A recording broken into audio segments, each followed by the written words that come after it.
Welcome back, dear students. Yet another part of your second chapter of English literature, the overcoat. Let us do a recap. Earlier, we have read that there is a young man who lives in a hill station and has been invited by the Kapadias to attend a party. Since the weather is cold, he does not want to go, but somehow he makes up his mind to go to the party. While walking down the road, he meets a girl named Julie. She also goes along with him to the party. They both enjoy the party and they both come back together. So while they were coming back, the young man, he offers his overcoat to the girl to keep her safe, to keep her warm from the chill. She tells that her address is Woolsburn. They go to the places. He goes next day. He again goes to Woolsburn to take his overcoat, but he sees that house Woolsburn is a ruin. It is in a dilapidated condition. He goes to other people and asks about her. That is Mrs. Taylor. She informs him that nobody lives there, or she does not know the girl named Julie, and it is nobody is staying in Woolsburn. So now what? Nobody has lived at Woolsburn for over 40 years. The Mackinnons lived there. One of their old families who settled here, but when their girl died, she stopped and gave me a queer look.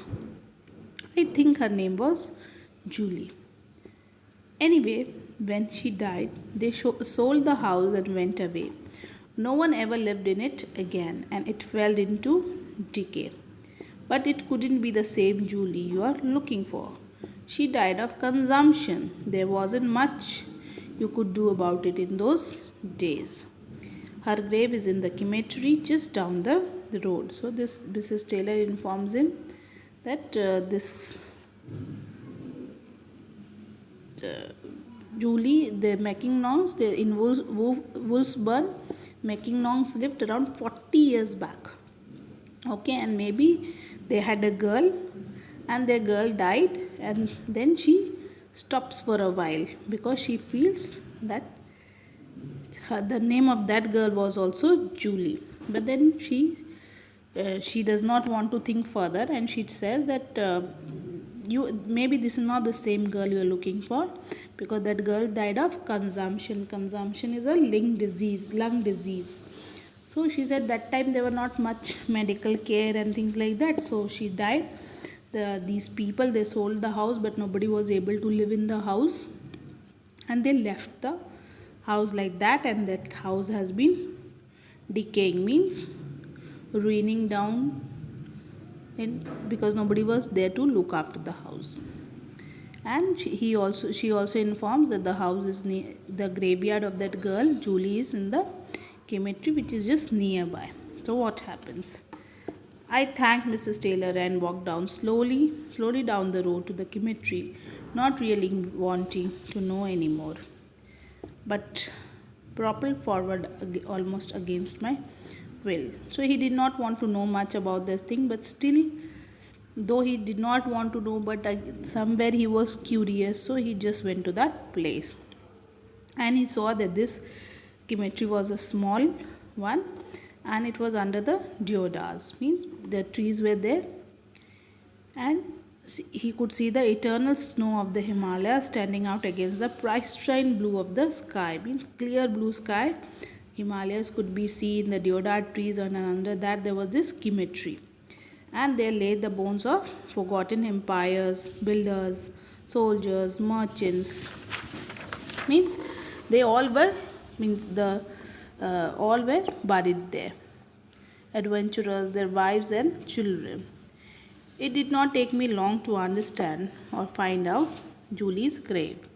It had a simple headstone with her name clearly mentioned on it, Julie Mackinnon, 1923-39. So you could see the age also, and that girl whom he met was of the same age.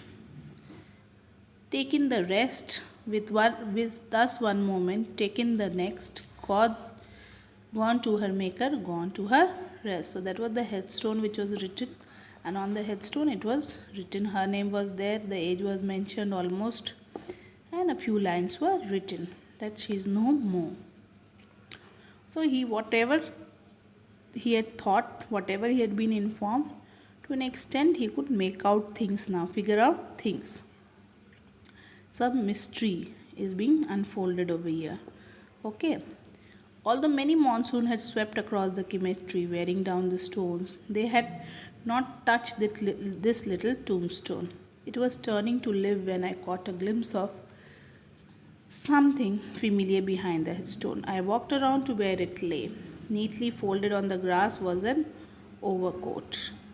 No thank you note, but something soft and invisible brushed against my cheeks, and I knew someone was trying to thank me. So he could understand what it is, and he could feel that this tombstone was untouched, still very, very fresh. Okay, and just when he was about to turn, when he could understand what is the mystery behind it, he saw that he saw that there was something very, very familiar. And what was that familiar thing?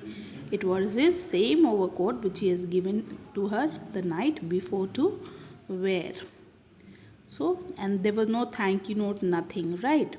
But something he could feel, that something invisible which he cannot see but he could feel, brushed against my cheek, and that somebody was trying to thank him. So this is the mystery, that the girl was probably the ghost of that Julie Mackinnon, right?